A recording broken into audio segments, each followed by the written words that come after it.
কেন করলা এটা তুমি? আর একটু সময় দিতা আমায়, আরেকবার বুঝতে দিতা।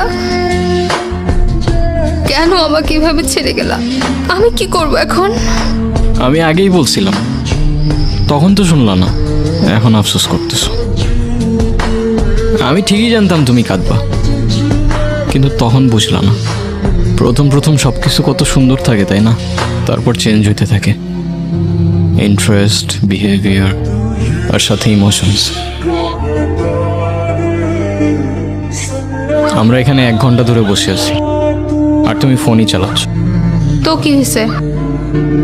তো কি হয়েছে মানে? এইটা আবার কেমন?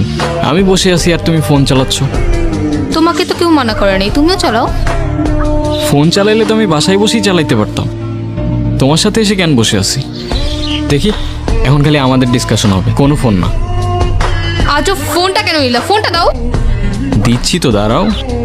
আজও ফোনটা কেন নিবা? এটা কেমন অভ্যাস? মানুষের প্রাইভেসি বলতে কিছুই নাই। দিচ্ছি তো, দাঁড়াও। নাও নাও। এত রিয়াক্ট করলা কেন বুঝলাম না। রিয়াক্ট করার মতো কাজ করছো, তাই করছি।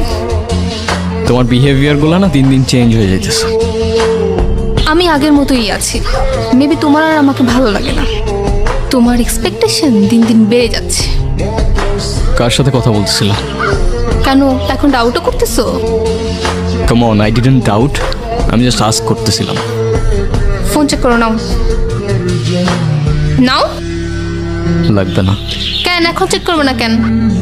Because I trust you.